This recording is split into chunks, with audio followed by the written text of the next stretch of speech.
Fala aí pessoal, tudo bom? Sou o professor Luiz Mion, professor de Geografia. Estamos de volta aqui para dar continuidade aos nossos estudos do tema Geografia da População. Se você ainda não assistiu os vídeos anteriores de transição demográfica e de estrutura populacional, só clicar aí nos links, né? Vamos estudar, cair dentro de um dos temas mais importantes de todos os vestibulares, tanto particulares quanto públicos, desse Brasil afora. Então vem aqui comigo, ó. O nosso tema de hoje, vamos trabalhar a questão das teorias demográficas.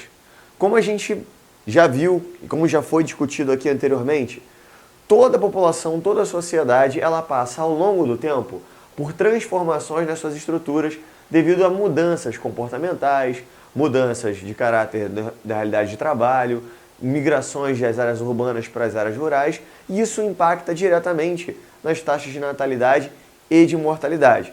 Tanto que está aqui, ó, coloquei aqui de novo o gráfico da transição demográfica, que é esse processo de transformação que vai auxiliar a gente a entender o porquê que as teorias demográficas foram pensadas e em qual contexto elas acontecem. Então aqui, ó, para lembrar, o gráfico da transição demográfica é esse modelo, né, padrão de transformação que leva em conta a taxa de natalidade e a taxa de mortalidade ao longo do tempo, dividido em 4 fases que todas as áreas do mundo, todos os países vão passar em determinados momentos, em momentos distintos. Alguns países se encontram mais avançados, outros em momentos mais recuados, mas todos vão vivenciar esse processo aqui. Eu dou uma olhadinha aqui. A primeira teoria A primeira teoria que foi pensada foi a teoria malthusiana. Então, o primeiro pensador, a primeira lógica de pensar a teoria demográfica foi um cara chamado de Thomas Malthus. Lá no século XIX, a Europa, aí vem aqui comigo, ó, estava entrando na segunda fase da transição demográfica. Se a gente lembrar aqui, ó, a segunda fase da transição demográfica, ela é um momento onde o crescimento vegetativo tende a crescer pra caramba. Então a Europa, devido à transformação da indústria, o processo de urbanização, a melhoria no setor médico-sanitário, vivia uma queda na mortalidade, então vivia uma explosão, um processo de expansão populacional muito acelerada. E aí, é claro, esse cara aqui percebeu isso. Malthus vai pegar, vai olhar que o volume populacional na Europa está crescendo pra caramba e ele vai se preocupar. E ele vai se preocupar com o quê? Com a relação entre indivíduos e a produção de alimentos. O Malthus ele vai ser aquele cara que vai conceber a teoria que vai dizer que a população cresce em progressão geométrica, enquanto os alimentos crescem em progressão aritmética. Pô, mas eu sou ruimzão em matemática. Tem problema. Basta entender que o crescimento populacional acontecia mais rápido do que a capacidade de produzir alimentos. Então, uma hora, ia ter escassez, ia ter fome. Eu ia ter um quadro de fome, ia ter um quadro, né, de carestia pela falta de alimentos, porque ia ter gente demais. Qual é a solução pregada por Malthus? Importante perceber que o Malthus ele é um clérigo, né? Ele é um clérigo anglicano, então ele é um religioso, e ele vai pregar uma série de percepções sobre controle da natalidade. Ele vai dizer que eu tenho que adotar medidas de incentivo ao celibato, ou seja, práticas sexuais apenas para fins reprodutivos. Ele vai dizer que a guerra, a mortalidade, né, elementos que colaboram para a mortalidade atuam como regulador demográfico. E aí a teoria malthusiana, ela estava correta? Estava. Né? Até aquele momento histórico, o modelo de pensamento dele era coerente. O problema é que a teoria malthusiana, ela realmente se concretizou? Não.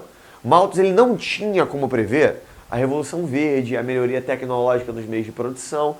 E aí, é claro, a teoria malthusiana vai ser deixada de lado, porque hoje a gente não passa mais fome no mundo devido à falta de alimentos. Hoje, segundo os dados oficiais, somos 7 bilhões de habitantes no mundo, mas produzimos algo em torno, suficiente para alimentar 12 bilhões de pessoas. Então hoje a gente já consegue produzir alimentos para quase o dobro da população. Então, professor, por que ainda tem gente passando fome no planeta? Porque hoje, no sistema que a gente está inserido, a desigualdade social é presente. Então hoje quem passa fome não é porque não existe comida para ele, mas é porque o indivíduo não é capaz ou não tem acesso a esse alimento. A gente tem que pensar aí de maneira mais crítica que enquanto alguns países ainda lutam para vencer a subnutrição, alguns lutam para vencer a obesidade. Então, num mundo onde alguns passam fome e outros passam mal de tanto comer, dá claro que esse desequilíbrio faz parte da nossa realidade global hoje. Então, a teoria malthusiana, então pensou Malthus, tu vai pensar Europa, século XIX, está aqui entrando na segunda fase, pregava o controle da natalidade, porque o argumento que a população ia gerar o quê? Fome. O crescimento populacional ia ser responsável por causar quadros de fome. Então, sempre que aparecer na tua prova Malthus, tem que estar falando de alimentos, tem que estar falando de crescimento populacional lá no século XIX. Qualquer coisa fora disso, a teoria malthusiana não se aplica. Tudo bem? Tamo junto? Angústias? Então vamos nessa. Claro, então aqui, ó, a Europa não se concretizou a teoria malthusiana, os países europeus deram continuidade no seu processo de evolução demográfica, e aí lá no século XX, cara, a Europa vai entrar aqui, ó, na terceira fase. Terceira fase essa caracterizada pelo quê? Por uma queda na taxa de natalidade. Então, acabou a preocupação malthusiana. Não tem problema porque o crescimento vegetativo volta a desacelerar, porque a natalidade está caindo. Só que enquanto a Europa está vivenciando aqui a terceira fase da expansão demográfica, pós Segunda Guerra Mundial, os países da América Latina, os países da Ásia, vão começar a iniciar a sua transição demográfica. Ou seja, enquanto a Europa estava na fase 3, os países pobres do mundo entraram na fase 2. E aí, é claro, como é que a gente vai encarar esse troço? O cara está lá na Europa, de boas, sociedade dele com controle demográfico, um crescimento cada vez menos acelerado, e ele vai olhar para a América Latina, ele vai olhar para a Ásia e vai dizer assim, temos um problema. Por quê? Filho de pobre, pobrinho é. Assim, o cara vai dizer, olha só, os países pobres do mundo têm que adotar medidas de controle da natalidade para evitar o crescimento da pobreza. A teoria neomalthusiana, ela vai crescer então durante esse período, né, por volta dos anos 50, 60, 70, com a lógica de que o crescimento populacional é responsável pela expansão da pobreza. Qual é a base argumentativa deles? Se um Estado tem índices de natalidade muito altos, o governo tem que investir em setores básicos, como educação, saúde, áreas de lazer, e aí eles vão argumentar que não sobra dinheiro para investir no setor produtivo. Diz assim, ó, se você continuar permitindo que essa população cresça, não vai ter dinheiro para investir no setor produtivo. Você vai ser obrigado a investir em educação. Olha que furada, né? Caraca, investir em educação, isso não leva país nenhum a progresso, né, gente? Ironia aqui, né? Pelo amor de Deus, os países mais desenvolvidos do mundo são aqueles que têm os melhores índices educacionais. Então os caras vão pregar o quê? O governo tem que adotar medidas de controle da natalidade para impedir o processo de expansão da pobreza. Então falou de teoria neomalthusiana, está sempre falando, apareceu Malthus no nome, estou falando sempre de controle da natalidade. O governo tem que agir de maneira forte, de maneira firme, para impedir que a população tenha filhos. O problema é que essa teoria ela vai ser altamente criticada porque ela é concebida nos países centrais. Ou seja, ela culpabiliza os países pobres pela sua própria condição de pobreza. E ignora totalmente a crítica que é feita é que a condição de pobreza na maior parte dos países vem de um processo histórico de colonização, né, de apropriação indevida dos seus recursos naturais, de interferência política, militar. Então virar e dizer que o país só é pobre porque os índices de natalidade deles são elevados é no mínimo perverso. Então a teoria neomalthusiana vai ser muito criticada dentro desse quesito. Dentro dessa mesma vertente, dentro do modelo de pensamento neomalthusiano, eu vou ter uma outra escola, que é a teoria ecomalthusiana, que vai ter como base o quê? Mesma coisa, vai surgir no mesmo período, vai ser concebida nos países centrais, vai defender o controle da natalidade, mas vai dizer o quê? Que o crescimento populacional desenfreado vai causar danos ao meio ambiente. A escassez dos recursos naturais está aliada a esse crescimento vegetativo acelerado nas nações subdesenvolvidas. Essa teoria também é amplamente criticada, por qual razão? Sabe-se hoje que a retirada, né, a pegada ecológica maior do mundo é feita pelas nações desenvolvidas. Quem tem maior poder de consumo são os habitantes dos países ricos, dos países centrais. Então são os países centrais, os Estados Unidos, a Europa, Japão, que como tem uma capacidade de consumo muito maior do que dos países pobres da América Latina, da África e da Ásia, é que são responsáveis por emitir a maior taxa de poluentes, por retirar a maior quantidade de recursos naturais, por fazer a maior quantidade de uso de combustíveis fósseis. Então culpabilizar as nações pobres do mundo pelo impacto ambiental, pela intensificação dos problemas ambientais devido à alta taxa de natalidade, também é um discurso distorcido. Então essas duas teorias aqui estão, ó. Malthus, qual é a crítica? Não se concretizou. Né? Ele vai ter a ideia, a teoria não se concretiza, porque os meios, as tecnologias para o setor da agricultura impediram esse cenário de fome. Teoria neomalthusiana, qual é a crítica? O fato de ela ser concebida nos países centrais e culpabilizar os países pobres pela sua condição devido à alta taxa de natalidade. E a teoria ecomalthusiana, qual é a crítica?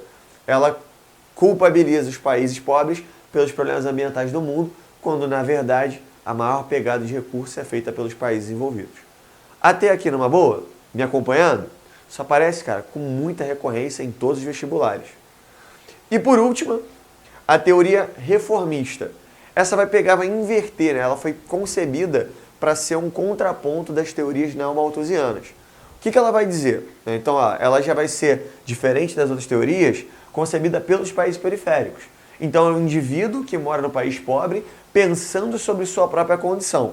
Ela vai ter uma base marxista, o que só permite a ela começar a ganhar visibilidade na década de 80, que vamos lembrar que até esse momento aqui tem Guerra Fria, né? O mundo está dividido, então as ideias que têm base marxista têm muita dificuldade de ganhar visibilidade, então é por isso que ela só começa a surgir aqui durante esse período, e ela vai inverter o conceito. Enquanto a teoria neomalthusiana diz que pobreza é causada pela população, a teoria reformista vai dizer o contrário. Não, é a pobreza que gera crescimento populacional. Por quê? A teoria reformista ela vai pregar a lógica do planejamento familiar. No que está baseado isso?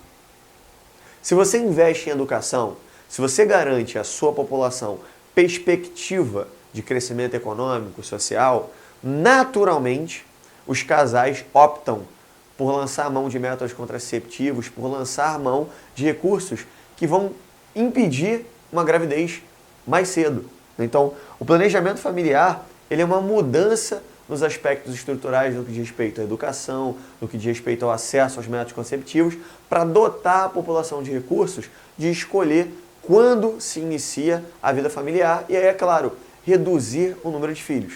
Então, a teoria reformista prega que se você dá suporte educacional, econômico, para melhoria de vida da sua população, naturalmente a natalidade já cai. E como é que a gente sabe que isso funciona? Porque foi exatamente o que aconteceu nos países da Europa. A queda dos índices de natalidade nos países europeus, nos países envolvidos, está diretamente atrelada a uma escolha da população e não a políticas governamentais de proibição da natalidade. Beleza isso, gente? Sacou a diferença? Então temos as teorias malthusianas, fala de alimento, fome. Neomalthusiana fala de pobreza relacionada ao crescimento populacional. Ecomalthusiana, questão população e recursos ambientais. E a reformista, ela vai dizer que para a natalidade diminuir, nós temos que melhorar a qualidade de vida e o setor educacional e informacional das populações mais pobres do mundo. Gente, grande abraço, bons estudos a todos.